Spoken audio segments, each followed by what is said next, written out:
नमस्कार, स्वागत है आपका फेडरल देश में। मैं हूं नीलू व्यास। अयोध्या राम मंदिर में चंदे और चढ़ावे में कथित गड़बड़ी मामले में आखिरकार श्री राम जन्मभूमि तीर्थ क्षेत्र ट्रस्ट के महासचिव चंपत राय और ट्रस्टी अनिल मिश्रा ने इस्तीफा दे दिया। एएनआई ने ये रिपोर्ट दी है और ये इस्तीफे तब हुए हैं जब राम मंदिर के चंदे और चढ़ावे में हेराफेरी विवाद पर एसआईटी की रिपोर्ट आने के बाद एफआईआर दर्ज हुई और इस मामले में 8 आरोपियों को गिरफ्तार किया गया। रिपोर्ट है कि एसआईटी की शुरुआती जांच में दान राशि के प्रबंधन में कई गंभीर खामियों की ओर संकेत किया गया है। चंदे में कथित गड़बड़ी को लेकर कार्रवाई किए जाने का भारी दबाव था। भक्तों में इसको लेकर काफी गुस्सा है। इसको लेकर विपक्षी दलों का भी सरकार पर चौतरफा दबाव था और इतना होने के बाद जो 2 इस्तीफे हुए। मीडिया के सूत्रों के हवाले से रिपोर्ट है कि उन्होंने नैतिक जिम्मेदारी लेते हुए अपने अपने पदों से इस्तीफा दिया है। सूत्रों के हवाले से यह भी कहा जा रहा है कि ट्रस्ट के दोनों वरिष्ठ पदाधिकारी ने जांच पूरी होने तक संगठन की निष्पक्षता बनाए रखने के लिए पद छोड़ने का फैसला किया है। तो आज सवाल यह है कि ये जो इस्तीफे दोनों के हुए हैं, अनिल मिश्रा और चंपत राय, ये केवल क्या दिखाने के लिए है या फिर उनको गिरफ्तारी से बचाने के लिए है? ये भी एक सवाल है, क्योंकि एफआईआर में अभी भी चंपत राय का नाम नहीं है। हालांकि चंपत राय के जो ड्राइवर हैं उनको पकड़ा गया। तो हुआ क्या, ऐसा क्या हो गया कल से लेकर आज तक में? क्या नई दिल्ली और लखनऊ के बीच में कुछ ऐसा भूचाल आया जिसकी वजह से ये सोचा गया कि अब चंपत राय का इस्तीफा लेना ही बेहतर है बजाय इसके कि उनको अरेस्ट किया जाए? अब ये चीटिंग का मामला है, मिसअप्रोप्रिएशन ऑफ फंड्स का मामला है। कायदे से इसमें गिरफ्तारी होनी चाहिए, लेकिन गिरफ्तारी ना होकर इस्तीफा हुआ है। इस इस्तीफे के क्या मायने हैं, आज इसको हम समझने की कोशिश करेंगे। हमारे साथ सुमन गुप्ता जी हैं, वरिष्ठ पत्रकार, अयोध्या से हमारे साथ जुड़ रही हैं, आपका स्वागत है। संजीव सिंह हमारे साथ हैं, प्रवक्ता कांग्रेस के, आपका स्वागत है। और मैं संजीव सिंह से शुरू करूंगी कि संजीव जी अनम्यूट कर लीजिएगा। चंपत राय और अनिल मिश्रा के इस्तीफे के क्या मायने हैं? ना उनका एफआईआर में नाम है और उसके अलावा गिरफ्तारी होनी चाहिए थी, वो तो हुई नहीं। तो क्या गिरफ्तारी से बचाने के लिए बीजेपी को ये लगा कि इससे अच्छा इस्तीफा ही ले लो? नीलू जी, पहले दिन से कांग्रेस इस बात को कह रही है क्योंकि बगैर आग के धुआं नहीं उठता। और हमने इस बात को बार बार कहा कि जब चोरी की, चढ़ावा चोरी की, पादुका चोरी की ये सारी खबरें आ रही हैं, ये कंजुगल ऑफेंस हो रहा था कानून की भाषा में। और जब कंजुगल ऑफेंस हो रहा था तो उसमें एफआईआर दर्ज होना चाहिए था। एफआईआर दर्ज होता, उसके बाद ये सारी चीजें पुलिस के द्वारा त्वरित प्रक्रिया से होती, क्योंकि ये पुलिस के लिए बहुत, मुझे लगता है कि बहुत छोटा कार्य है। अगर चोरी की घटना हो रही है जहां पे नृपेंद्र मिश्र जो राम मंदिर निर्माण समिति के अध्यक्ष हैं, उन्होंने जब यहां तक कह दिया कि चोरी साहब नहीं डकैती हुई है, तो लोग जो राम मंदिर ट्रस्ट में हो, सारे जो लगे हुए हैं, उन्हीं के डायलॉग से एक दूसरे के कंट्राडिक्टरी जा रहे हैं। चंपत राय बंसल का अलग लगातार ख्याल होगा आपको, 2021 से जब वो 2 करोड़ की जमीन को मात्र 10 मिनट में 18.5 करोड़ की मंदिर ट्रस्ट ने खरीदा, और वहां का जब भारतीय जनता पार्टी का अयोध्या का मेयर ऋषिकेश उपाध्याय, उसका भांजा शामिल था, तो योगी आदित्यनाथ जी ने तो उसमें भी एसआईटी गठित कराई थी। क्या हुआ? उसके बाद जमीनों का पूरा खेल चलने लगा। खेल इस तरह चलने लगा कि उसके बाद 3 करोड़ की जमीन 24 करोड़ में नजूल की जमीन थी, उसके बाद 9 करोड़ की जमीन 54.5 करोड़ में। तो ये लगातार, क्योंकि जैसे होता है कि शेर के मुंह खून लग जाना, तो चंपत राय बंसल भाई, कैसे आप कह सकते हैं कि वो दागदार नहीं थे? चंपत राय बंसल ही तो साइन कर रहे थे मजिस्ट्रेट के सामने जाकर के, रजिस्ट्रार के सामने, जो जमीनों को खरीद रहे थे। तो चंपत राय बंसल इस चीज को नहीं जान रहे थे कि 2 करोड़ की जमीन ट्रस्ट जो 18 करोड़ में खरीद रहा 10 मिनट में। तो ये सारे लोग, इस तरह से जो ये घटनाएं लगातार होती रही, और लगातार विपक्ष और वहां की जनता इस खुले भ्रष्टाचार को देख रही, क्योंकि उनकी आस्था पे लगातार ठेस पहुंच रहा था। भगवान राम के लिए मुझे लगता है कि पूरी अयोध्या ऐसा कोई कोना नहीं है जहां पे मर्यादा भगवान राम के भक्त नहीं है, और सभी हैं वहां, जो हिंदू हैं, मुसलमान हैं, सब हैं। लेकिन इस तरह की खुली चोरी डकैती हो रही थी, इसको लेकर के पूरा, पहले तो इसको छिपाने का, दबाने का प्रयास किया गया, लेकिन पूरी तौर से, जब आप सबका भी चैनल का मैं धन्यवाद देना चाहता हूं कि कम से कम कुछ निष्पक्ष मीडिया भी थी जो खड़ी हो गई, नहीं तो हमने मेन मीडिया का भी रोल देखा था जहां भारतीय जनता पार्टी के प्रवक्ता नहीं आ रहे थे, पता चलता था कि सनातन धर्म प्रचारक, आरएसएस के प्रचारक, फला प्रचारक आ रहे थे, लेकिन बीजेपी नहीं आ रही थी। तो वो जो उनका बैकअप कर रहे थे पीछे से। तो ये चीजें बढ़ते बढ़ते बढ़ते जब यहां तक आ गई, और जो गिरफ्तारियां हुई, ये गिरफ्तारियां हम कल से कह रहे हैं, कल आपके चैनल में थे और हमने कहा कि देखिए छोटी मछलियां पकड़ी जाएंगी और बड़े मगरमच्छ हो सकता है छोड़ दिए जाए। और 2 घंटे बाद हमने देखा कि रात 8 बजे खबर आने लगी। तो बड़े मगरमच्छ जो हैं वो चंपत राय, अनिल मिश्रा और गोपाल राव नहीं है। इसलिए कि इन्होंने जो तथाकथित नैतिकता का पाठ कुछ मुख्य मीडिया बता रही के साथ नैतिकता के नाते, अरे नैतिकता तो चंपत राय को उस समय वो दिख गई थी जब वो जमीन के प्रकरण में थे। नैतिकता तो उस समय दिख गई थी जब अनिल मिश्रा 40% कमीशन ले रहे थे। नैतिकता तो उस समय दिख गई जब गोपाल राव का एक्सिस यहां से जितने चढ़ावे जो है बोरे बोरे भर करके ट्रेनों से जाता था और पुलिस प्रशासन के लोग उसको नहीं, तो ट्रेन में आप ये लाते थे कह उधर रहे से हैं बाइक। कि ये जो सज्जी जी, आप ये कह रहे हैं कि ये जो इस्तीफा है दोनों का, ये केवल और एक मात्र दिखावा है एक तरीके से। बिल्कुल, देखिए ये जो इस्तीफा हुआ है, ये इस्तीफा मैं फिर कह रहा हूं कि जो जना दबाव है, जन दबाव है, जो विपक्ष की आवाज उठी है, कुछ ईमानदार मीडिया ने बात उठाई और जनता पूरी तरह से देख ली है कि इस तरह की जो चीजें हुई हैं, भारतीय जनता पार्टी की योगी सरकार बच नहीं पा रही थी। आज योगी आदित्यनाथ धमकी दे रहे हैं कि राम भक्तों के वो जो है उनकी भावना को ठेस पहुंचेगी, राम भक्त उनको मत टेस्ट करें। अरे आप योगी आदित्यनाथ जी, अगर इतने ईमानदारी सारी चीजें हो रही थी तो पहले क्यों नहीं किया आपने? और अभी भी आप छिपा रहे हैं। आपके ही पार्टी के बृजभूषण शरण सिंह कह रहे हैं कि इसमें बड़े लंबे लंबे लोग हैं, मैं नाम नहीं लूंगा फंस जाऊंगा। विनय कटियार, बजरंग दल, जिनके साथ खुद भी योगी आदित्यनाथ इस आंदोलन के अपने जो है अपने अपने आप को एक मानते थे, इस आंदोलन में सहभागी था। वहीं पे इनके संतोष दुबे जो राम मंदिर आंदोलन से जोड़ के बताते हैं कि साहब इसमें अनिल मिश्रा तो गोकसी करने वाला व्यक्ति था। तो ऐसे लोगों को, और तीसरी बात, कांग्रेस पार्टी इस बात को कहना चाहती है कि अब से भी इस एसआईटी का कोई मतलब नहीं है। सुप्रीम कोर्ट के जजेस की निगरानी में अब से भी एसआईटी का गठन हो और भारतीय जनता पार्टी, आरएसएस, विश्व हिंदू परिषद से जुड़े हुए लोगों को राम मंदिर ट्रस्ट में रखने की कोई आवश्यकता नहीं है। ऐसे लोगों को रख के क्यों? ये तो रिजल्ट हमने देख लिया। तो जो धर्म का मामला है वो धार्मिक लोग देखे वहां पे। भाई मस्जिद का मामला तो मौलवी मौलाना देखें, चर्च का मामला पादरी देखे। तो यहाँ पे जो मामला मंदिर का है तो जो मंदिर से जुड़े जो पुजारी हैं ये लोग देखें कैसे लोग आ गए। तो जब तक ऐसे लोग जुड़े रहेंगे, खासकर भारतीय जनता पार्टी, आरएसएस और विश्व हिंदू परिषद से, तो ये होता रहेगा। और आज एक चीज और बता दूं, अशोक सिंघल के जमाने में जूना अखाड़े ने बात उठाई थी कि 1400 करोड़ रुपए विश्व हिंदू परिषद ने हमारा चुराया है। तो ये तो चोरी तब से चली आ रही थी। तो जब तक इस ट्रस्ट को गैर राजनीतिक लोगों को, साधु संत समाज के लोगों को नहीं रखा जाएगा, तब तक ये चीजें नहीं रुकेंगी, क्योंकि इसमें भारतीय जनता पार्टी के बड़े नेता शामिल हैं। और इसलिए ये जो नूरा कुश्ती दिखाई जा रही है कि इनका इस्तीफा होगा, इस्तीफा नहीं, ये सारे लोग, इनसे बड़े लोग जिनको छिपाया जा रहा है। मैं बार बार आपके चैनल पे पूछ रहा हूं, तमाम चैनलों पे पूछ रहा हूं कि आखिर वो व्यक्ति कौन है नीलू जी, जिसको छिपाने का प्रयास किया जा रहा है? वो कौन व्यक्ति है? वो चंपत राय और अनिल मिश्रा और आपके गोपाल राव नहीं है। इसलिए बड़े लोगों को छिपाने का प्रयास तब तक चलता रहेगा जब तक सुप्रीम कोर्ट की दखलंदाजी इसमें नहीं होगी।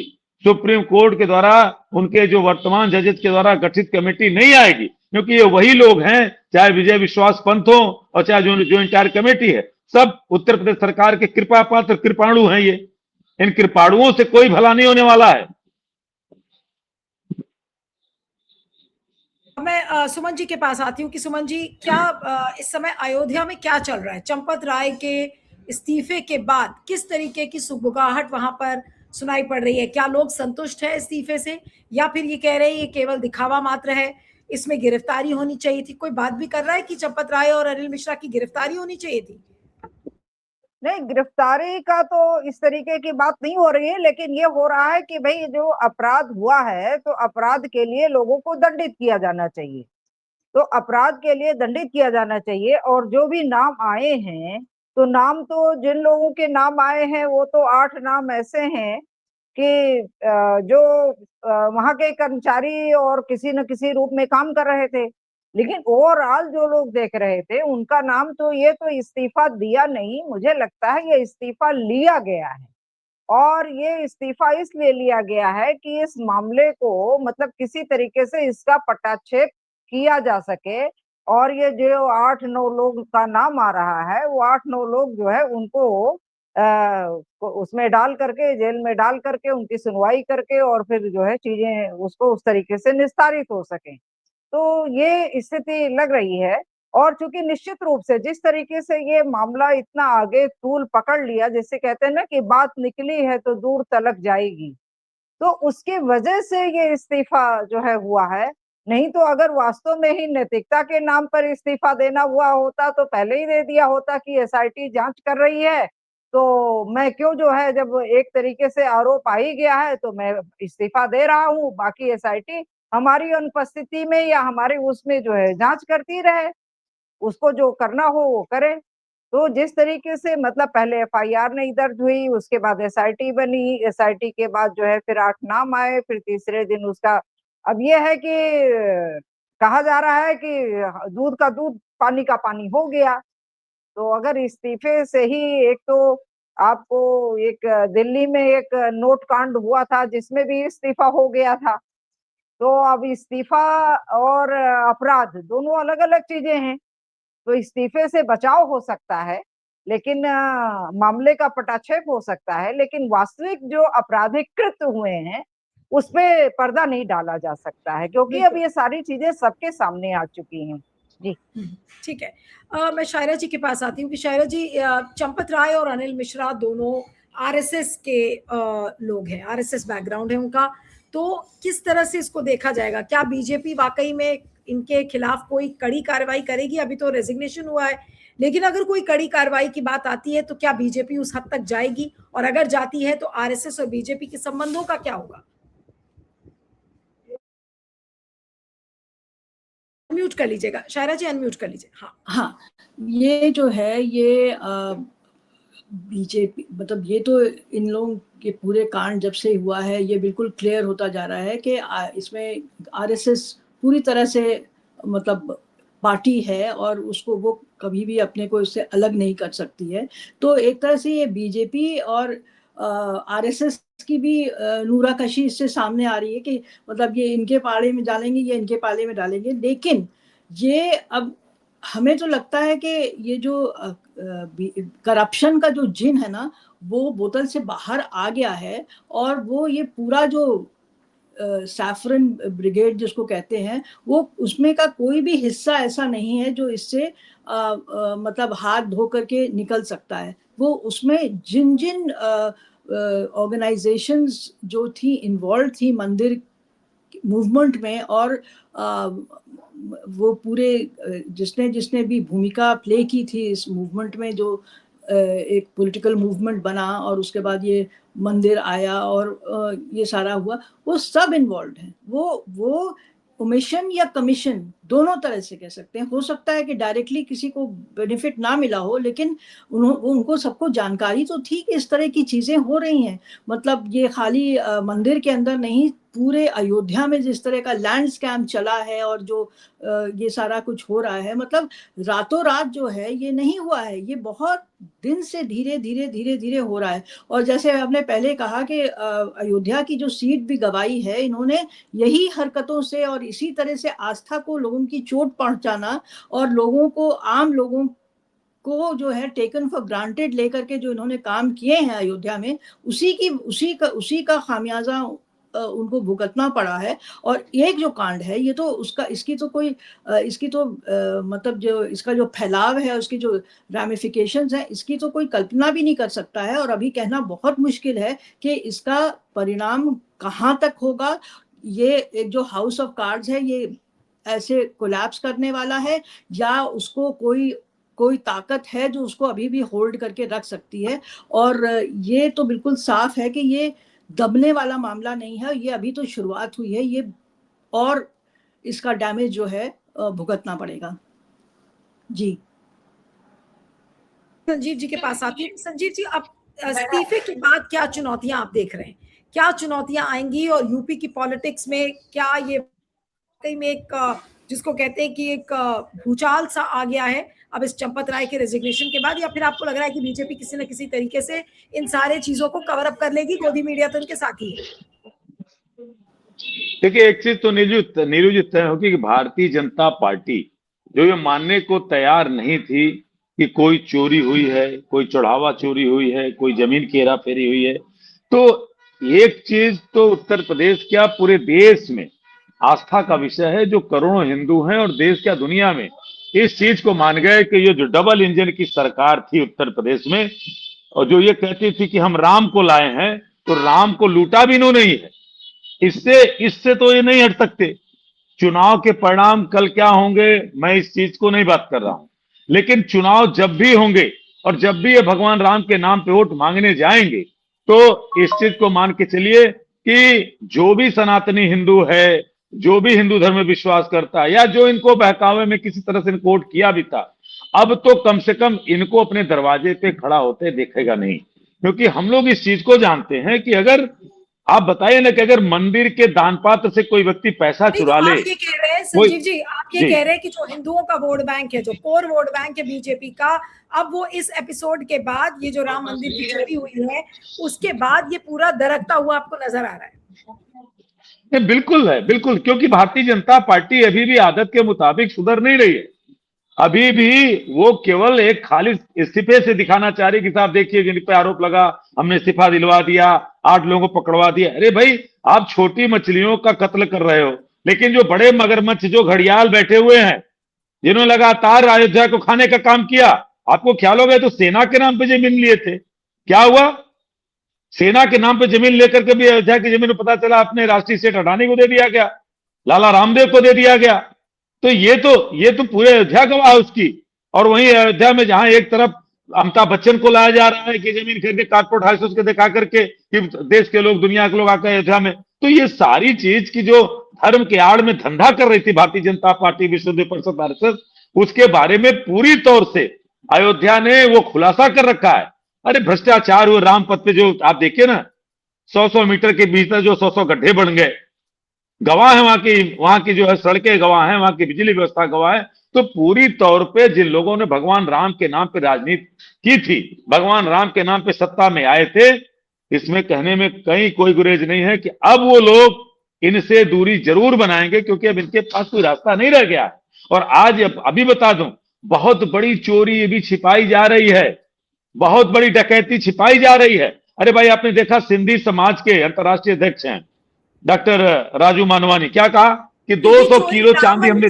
आप कह रहे हैं कि ये बहुत बड़ी चोरी छुपाई जा रही है, तो क्या ये राम मंदिर से ही जुड़ी हुई कोई चोरी है जो छुपाई जा रही है? बिल्कुल। अरे भाई, सिंधी समाज कह रहा है शिवसेना तो इन्हीं के साथ रहती थी, चोली दामन का साथ था भारतीय जनता पार्टी शिवसेना का। क्या करें उद्धव ठाकरे, हमें तक रसीद नहीं मिली। अब ऐसी चीजें जब बड़े बड़े लोग कह रहे हैं, तो आप सोचिए कि छोटे छोटे लोगों ने कितना दान दिया होगा, उनका कोई अता पता नहीं होगा। जब भाई सिंधी समाज के अंतर्राष्ट्रीय अध्यक्ष की बात हो रही, 200 किलो चांदी, तो 1-2 किलो वाले तो कहां होंगे, कोई पता ही नहीं होगा। और अगर इसका सीधा जीता जागता सबूत है कि ड्राइवर होकर के, जो उसका संपत राय का ड्राइवर है, उसके पास इतनी संपत्ति कहां से आ गई? 60-65 उसके जो है कमरों के होटल चल रहे हैं, 5-5, 6-6 रेस्टोरेंट उसके शेयर धारक है, करोड़ों का मालिक बन जा रहा है वो। चिन्नू यादव तमाम उस जो है 40% जो कमीशन लेते थे अनिल मिश्रा, उनके रिश्तेदार देखिए किस तरह से गोबर में से 12 लाख रुपए पकड़े गए। गोपाल राव का शिष्य है वो, तमाम जो है गहने आभूषण लेकर के बोरे बोरे भर के लेकर के जो साउथ इंडिया जाता था बाई ट्रेन, और फिर उधर से बाई एयर आता था। तो बहुत बड़ी चोरी कई सालों से चल रही थी, और इसलिए इसमें तमाम लोग शामिल थे। दावे के साथ कहता हूं कि इस पैसे का इस्तेमाल, जो ये कहते थे ना temple economy, temple economy, temple economy यही है भारतीय जनता पार्टी की। इस टेम्पल इकोनॉमी से भारतीय जनता पार्टी के कोष को मजबूत करना है, सरकारें कैसे गिरानी है, विधायक सांसद कैसे खरीदने हैं, ये होता था। इसका सच ये है, और ये कल सच सामने नहीं आ पाएगा, और जनता के बीच में हम लेकर के जाएंगे, और आपसे उम्मीद करते हैं कि आप जैसा चैनल भी चलेगा इस बात को कहने के लिए। बिल्कुल। शायरा जी, अंत में क्या कहेंगी? ये जो पूरी अब जो यूपी की जो राजनीति के अगर हम मद्देनजर ये चीजें देखें, अब क्या हम एक्सपेक्ट कर सकते हैं आने वाले दिनों में? क्या आपको बीजेपी कमजोर होती हुई नजर आ रही है? ऑपोजिशन को इस पूरे राम मंदिर की चोरी से बल मिलेगा?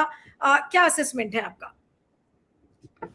देखिए, मुद्दा तो है ये, अब वो ये है कि इस मुद्दे को कैसे ऑपोजिशन इसको आगे बढ़ाएगा, इसको कैसे जो है जनता से जोड़ेगा और इसको किस तरह से नेशनल स्टेज पे ले जाएगा।